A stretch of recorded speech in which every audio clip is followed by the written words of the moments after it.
Hello student, आज के इस वीडियो लेक्चर में हम बात करेंगे जैविक अपक्षय, बायोलॉजिकल वेदरिंग। दो अपक्षय वो देख चुके हम, भौतिक अपक्षय और रासायनिक अपक्षय। यहाँ हम देखेंगे जैविक अपक्षय। अपक्षय का मतलब होता है टूटना। यहाँ चट्टानों का अपक्षय चल रहा है और चट्टान टूटती है विभिन्न कारकों के द्वारा, चाहे भौतिक हो, रासायनिक हो या जैविक। यहाँ हम देखते हैं जैविक अपक्षय क्या होता है, तो नाम से ही पता चल रहा है जैविक का मतलब जीवों के द्वारा। यहाँ चट्टानों का जो अपघटन होगा या चट्टानें जो टूटेगी वो किन के द्वारा टूटेगी? जीवों के द्वारा टूटेगी। तो अपन परिभाषा के रूप में कह सकते हैं जीवों द्वारा चट्टानों का अपक्षय जैविक अपक्षय कहलाता है। जैविक अपक्षय जो होता है वो किन किन के द्वारा हो सकता है? सूक्ष्म जीवों के द्वारा, पेड़ पौधों के द्वारा, मनुष्य एवं जंतुओं के द्वारा हो सकता है। बात करते हैं अपन सबसे पहले सूक्ष्म जीवों के द्वारा। सूक्ष्म जीव में जीवाणु, विषाणु, फंगस है या विशेषकर जो एक्टिनोमाइसीटीज के वर्ग के जो जीव सूक्ष्म जीव आते हैं वो आते हैं। ये क्या करते हैं?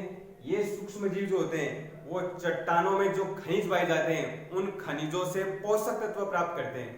क्या प्राप्त करते हैं? पोषक तत्व, जिससे ये अपना पोषण या अपना भोजन का संश्लेषण कर लेते हैं। लेकिन पोषक तत्वों की कमी की वजह से चट्टानों में या चट्टान है वो दुर्बल हो जाती है और धीरे धीरे टूटना शुरू हो जाता है या धीरे धीरे टूटना शुरू हो जाती है और चट्टानों का टूटने को ही अपन क्या बोल रहे हैं? अपक्षय।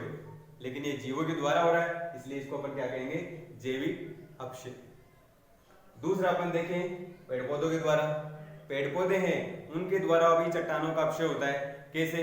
जैसे अपन यहाँ देख सकते हैं, ये कोई चट्टान है, चट्टान में यहाँ ये दरार, भाई जब तापमान के द्वारा, दाब के प्रभाव के द्वारा या बिजली के कड़कने से हमें पता है कई भौतिक अपक्षय होता है, तो उन दरारों में कई बार कुछ पेड़ पौधे हैं वो उग जाते हैं और समय के साथ साथ उनकी जड़ें हैं वो यहाँ गहराई तक आ जाती है और बाद में क्या होता है? चट्टानें हैं वो अपना आयतन बढ़ाती है या वो और गहराई में जाती है तो चट्टानों पर दबाव बढ़ेगा और दाब बढ़ने से चट्टानें वो टूट जाएगी और चट्टानों का टूटना क्या कहलाता है? अपक्षय कहलाता है। तीसरा अपन ले मनुष्य एवं जंतुओं के द्वारा। भाई मनुष्य, मानव जब भी सड़क वगैरह बनाते हैं या कोई रेल मार्ग है या कोई टनल वगैरह है या नदी का रास्ता है, जब भी बनाते हैं अगर बीच में चट्टान आ रही है तो उसको क्या करता है? तोड़ता है या रास्ते से हटाता है। विभिन्न उपकरणों के द्वारा या विभिन्न मशीनों के द्वारा, जैसे जेसीबी के द्वारा उनको हटा देते हैं तो वहां चट्टानें टूट रही है, इसलिए वहां भी क्या हो रहा है? अपक्षय हो रहा है। तो इनके द्वारा भी हो सकता है। जंतुओं में अपन देखें, कई बार अपन देखते हैं कि कुछ कीट पतंग है या कीड़े मकोड़े हैं या जो पक्षी वगैरह होते हैं वो भी चट्टानों में अपना घर बना लेते हैं और धीरे धीरे चट्टानें क्या हो जाती है? कमजोर हो जाती है और उनका अपक्षय वो शुरू हो जाता है। तो इस प्रकार से अपन देख सकते हैं कि जो जैविक अपक्षय वो तीन कारकों के द्वारा, सूक्ष्म जीव, पेड़ पौधे और मनुष्य एवं जंतुओं के द्वारा संपन्न होता है। यहाँ एक बात अपन और देखें, सोइल साइंस में एक वैज्ञानिक थे जिनका नाम था जोफे। इनका यहाँ एक स्टेटमेंट रहा हुआ है जैविक अपक्षय के बारे में। जोफे ने बताया कि प्रकृति में किसी भी प्रकार का जैविक अपक्षय नहीं होता है। प्रकृति में केवल दो ही प्रकार के अपक्षय होते हैं, या तो भौतिक अपक्षय या रासायनिक अपक्षय। जैविक अपक्षय नहीं होता है केवल वहां ये जो सूक्ष्म जीव या पेड़ पौधे या मनुष्य होते हैं ये केवल यहाँ एक कारक का या माध्यम का कार्य करते हैं। रियल में या तो ये रासायनिक होगा या भौतिक। जैविक अपक्षय प्रकृति में नहीं होता है। ये स्टेटमेंट किसका है? ये है जोफे नामक वैज्ञानिक का, क्योंकि इन्होंने बाद में इसके लिए अपने प्रमाण भी दिए थे कि जैसे सूक्ष्म जीव है या पेड़ पौधे हैं।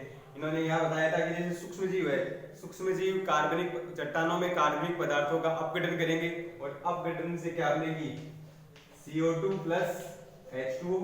कार्बनिक पदार्थों का जब अपघटन होगा तो ये अपने को उत्पाद के रूप में प्राप्त होंगे और ये दोनों मिलकर क्या बनाएंगे? अम्ल बनाएंगे। और अम्ल जो होते हैं वो हमें पता है चट्टानों का धीरे धीरे क्या कर देंगे? अपक्षय करेंगे। लेकिन ये तो एक रसायन है और रसायन के द्वारा अपक्षय हो रहा है तो वो रासायनिक अपक्षय होना चाहिए, लेकिन इसको अपन यहाँ किस में देख रहे हैं? जैविक अपक्षय में।